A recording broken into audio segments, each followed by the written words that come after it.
I can number these holes, I can count exactly where each wiggle is in terms of a hole in that net.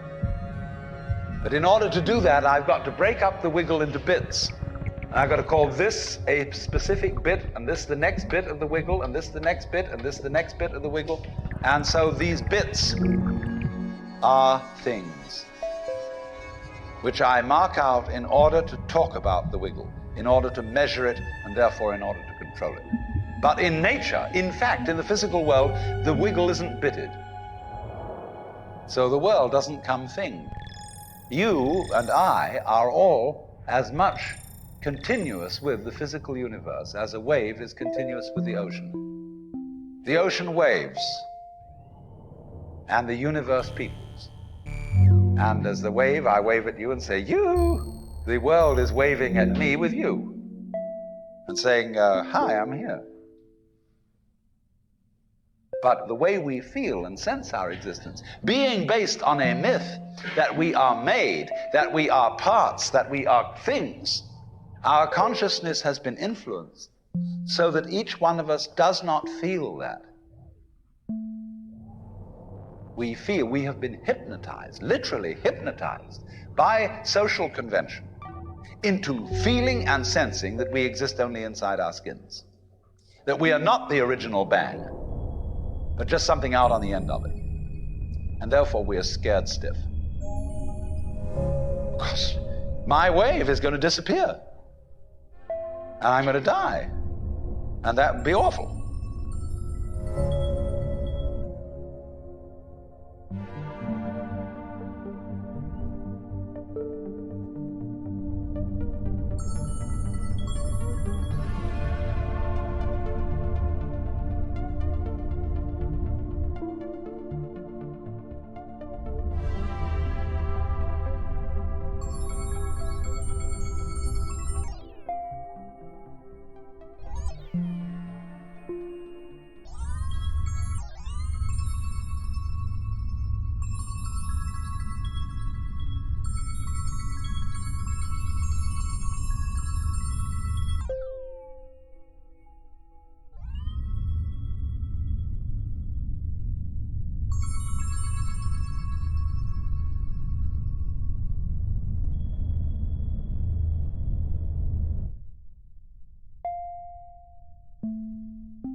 You are a fluke. You are a separate event. And you run from the maternity ward to the crematorium, and that's it, baby. Now, why does anybody think that way? There's no reason to, because it isn't even scientific. It's just a myth. And it's invented by people who wanted to feel a certain way. They want to play a certain game. Camus said there is only really one serious philosophical question, which is whether or not to commit suicide. Should you or not commit suicide? This is a good question. Why go on? And you only go on if the game is worth the candle. Now, the universe has been going on for an incredible long time. And so really, a satisfactory theory of the universe has to be one that's worth betting on. It seems to me, absolutely elementary common sense. If you make a theory of the universe which isn't worth betting on, why bother? Just commit suicide. But if you want to go on playing the game, you've got to have an optimal theory for playing the game.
if there is any such thing at all as intelligence and love and beauty, well, you found it in other people. In other words, it exists in us as human beings. And as I said, if it is there in us, it is symptomatic of the scheme of things. We are as symptomatic of the scheme of things as the apples are symptomatic of the apple tree or the rose of the rose bush.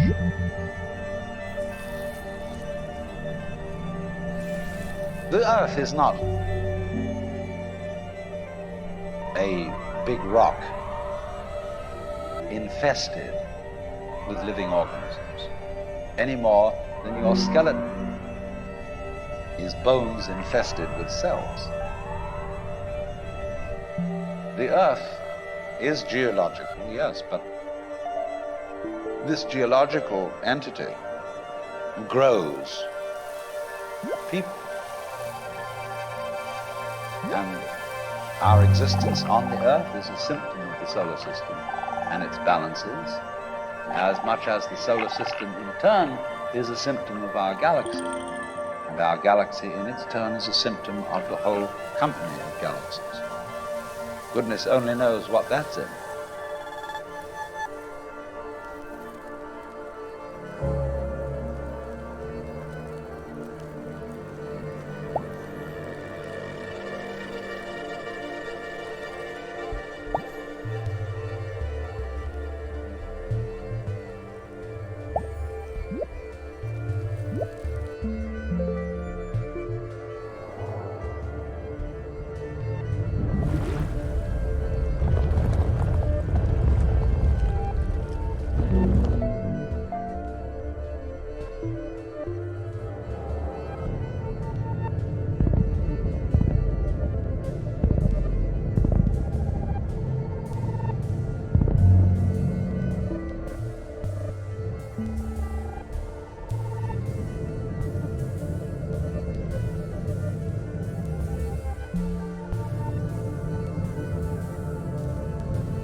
When, as a scientist, you describe the behavior of a living organism,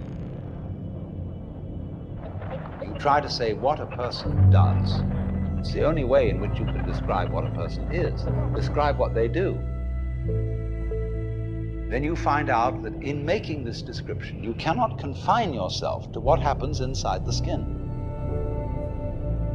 In other words, you can't talk about a person walking unless you start describing the floor. Because when I walk, I don't just dangle my legs in empty space. I move in relationship to a room. And so in order to describe what I'm doing when I'm walking, I have to describe the room. I have to describe the territory. So in describing my talking at the moment, I can't describe this just as a thing in itself, because I'm talking to you. And so what I'm doing at the moment is not completely described unless your being here is described also. So if that is necessary, if in other words, in order to describe my behavior, I have to describe your behavior and the behavior of the environment, it means that we've really got one system of behavior. That what I am involves what you are. I don't know who I am unless I know who you are. And you don't know who you are unless you know who I am. In other words, we're not separate. We define each other. We're all backs and fronts to each other. We and our environment, and all of us and each other, are interdependent systems. We know who we are in terms of other people. We all lock together. And this is, again and again, the serious scientific description of how things happen. And any good scientist knows that what you call the external world is as much you as your own body.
Your skin doesn't separate you from the world. It's a bridge through which the external world flows into you, and you flow into it.